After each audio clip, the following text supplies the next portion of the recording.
Fala, galerinha do YouTube, tudo bom com vocês? Eu me chamo Viviane Forte, sou graduanda do curso da Licenciatura em História na UFRN e hoje, como foi pedido por vocês, vamos falar um pouquinho sobre a tarefa da terceira fase da UNHB. Se você é olímpico, se você é olímpica, professor, curioso por história, chegou aqui nesse vídeo, chegou no meu canal, se inscreva aqui embaixo se você não é inscrito. Se gostar desse vídeo, deixe o seu like, deixe o seu comentário, compartilha com seus amigos, que eu tenho certeza que vai ser muito útil para eles também e vai me ajudar bastante aqui no canal, tá?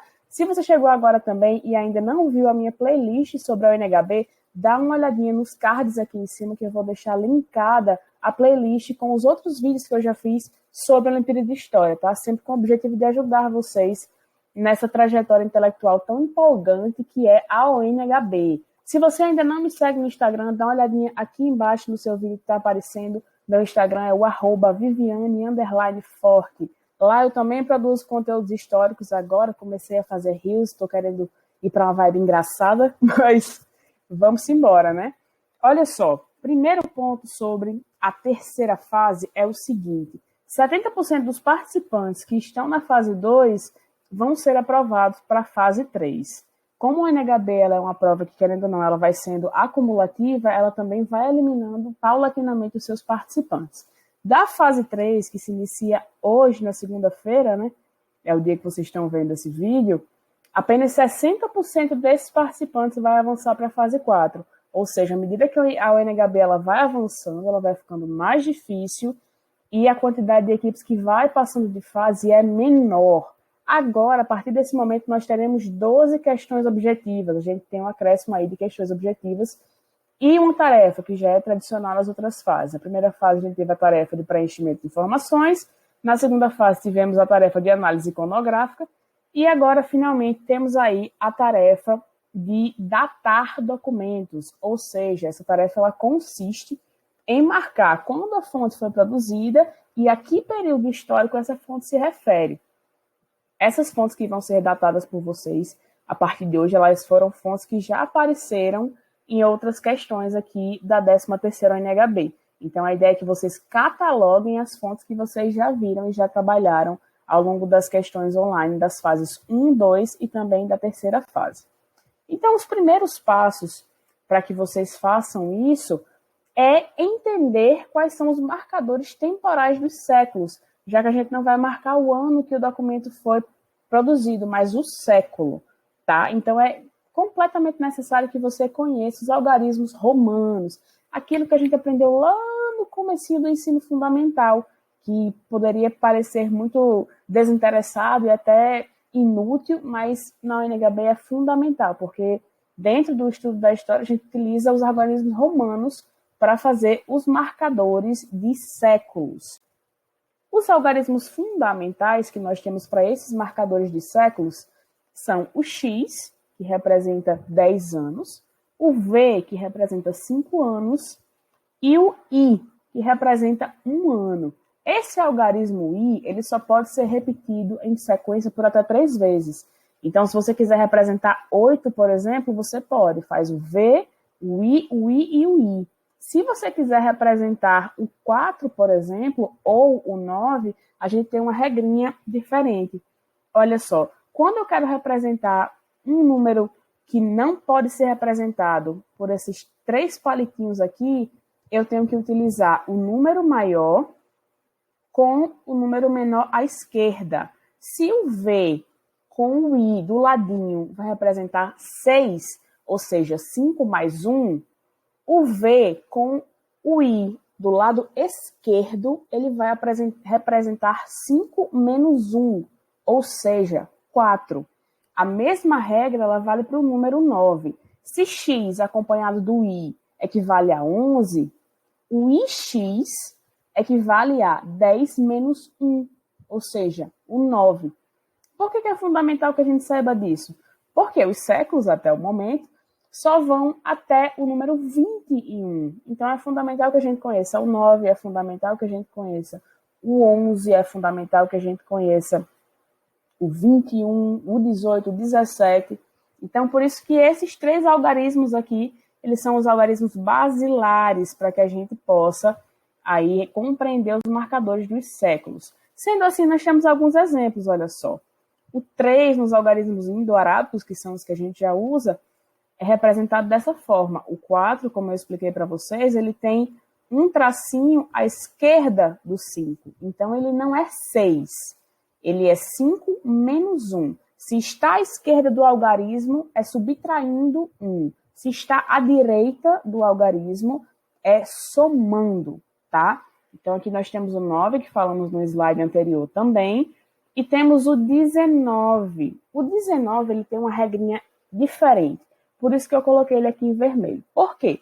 Porque, na teoria, se a gente fosse pensar na regra ao pé da letra, a gente colocaria o IXX, que aí, né, fazendo o 20 menos 1, ficaria 19.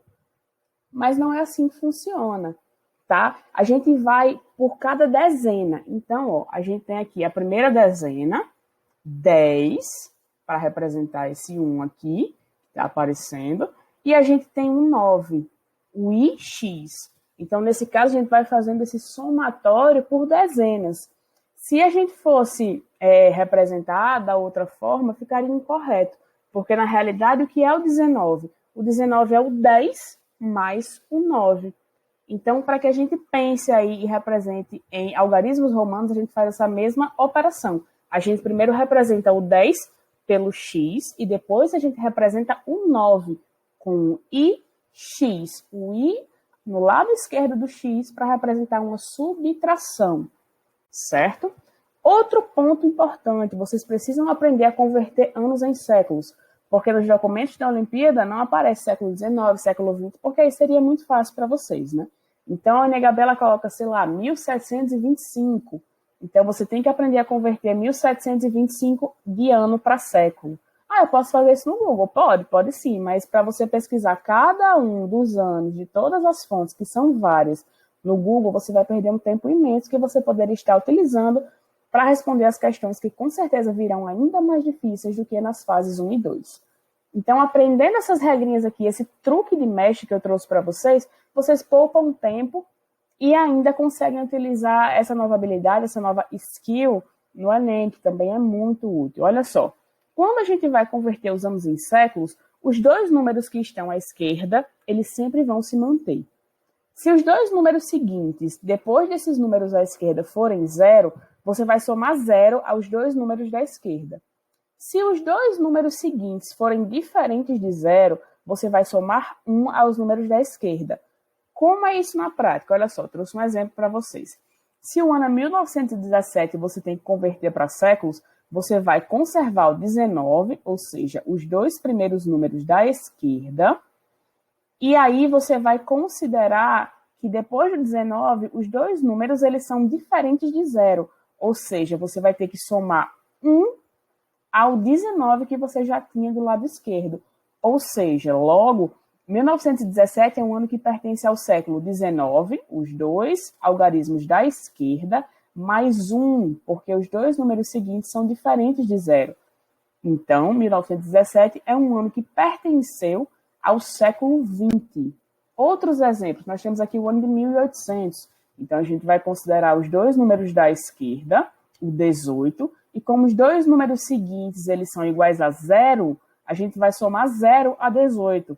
Ou seja, o século de 1800 é o 18 mais 0, o século 18. Mais um ano aqui para a gente fazer esse exercício, 1641. Vamos conservar o 16, que são os dois números da esquerda, e como 41 é diferente de 0, nós vamos somar 1 ao 16 que está conservado. Ou seja, 1641 é um ano que pertence ao século XVI mais 1, ou seja, o século XVII. Na nossa tarefa da Olimpíada de História, a gente tem 3 possibilidades de preenchimento. Uma possibilidade de preenchimento, que é a mais fácil, é quando o século de produção e o século de referência são iguais. Ou seja, eu faço hoje, em 2021, no século XXI, uma música falando do século XXI. Então, eu só marco 21 nas duas lacunas.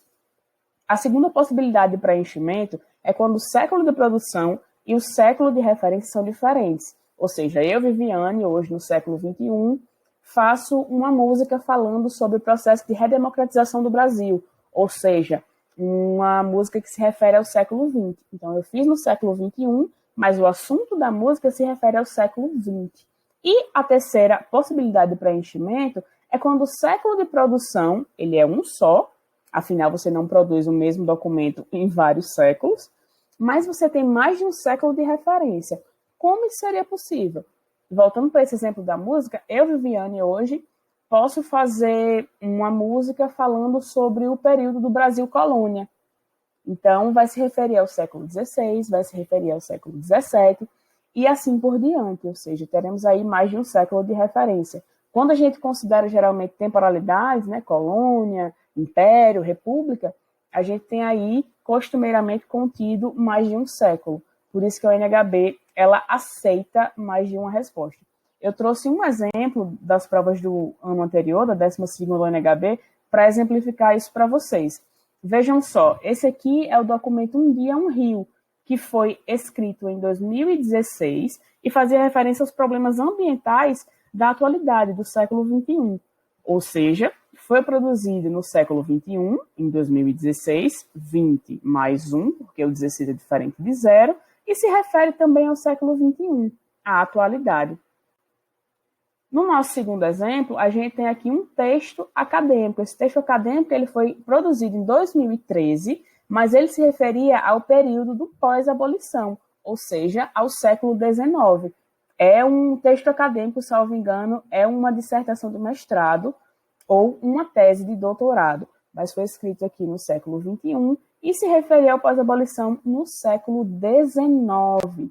Por fim, temos aqui a Ponte do Imperador, essa fotografia da Ponte do Imperador, que ano passado deu o que falar, todo mundo ficou desesperado. Não sabia se considerava a data da ponte ou a data da fotografia. Não sei se vocês conseguem ver direitinho, mas o tipo de documento colocado pela ONHB na ficha técnica é fotografia, não é a ponte. Então o pessoal ficou muito confuso se consideraria o ano de produção da fotografia ou o ano de produção da fonte. A ONHB, logicamente, se guiou pelo fotografia. Então, o ano em que isso aqui foi produzido foi em 2002, no século XXI.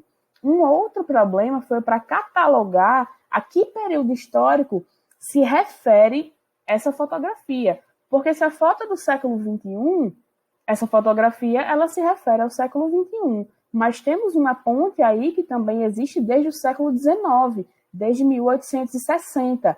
Então, essa ponte se refere também, essa foto se refere também a todo o período em que essa fonte existiu, ou seja, aos séculos XIX, XX e XXI. E a ONHB, ela aceita as 3 respostas. Lá no formulário, você só pode colocar uma, então você teria que escolher se essa fonte ela se refere ao século XIX, se ela se refere ao século XX, ou se ela se refere ao século XXI. Mas qualquer uma das 3 respostas que você colocasse aqui nessa fonte estaria correta, tá bom? Então, eu espero que esse vídeo tenha sido esclarecedor para você, que possa te ajudar na sua prova da terceira fase. Caso você tenha alguma dúvida, alguma sugestão, queira conversar diretamente comigo, fala aqui nos comentários do vídeo ou manda um direct lá no Instagram que eu vou ter todo o prazer para te atender, para tentar te ajudar e para aprender junto contigo, tá bom? Fiquem com Deus, um grande abraço e aí, vamos historiar comigo?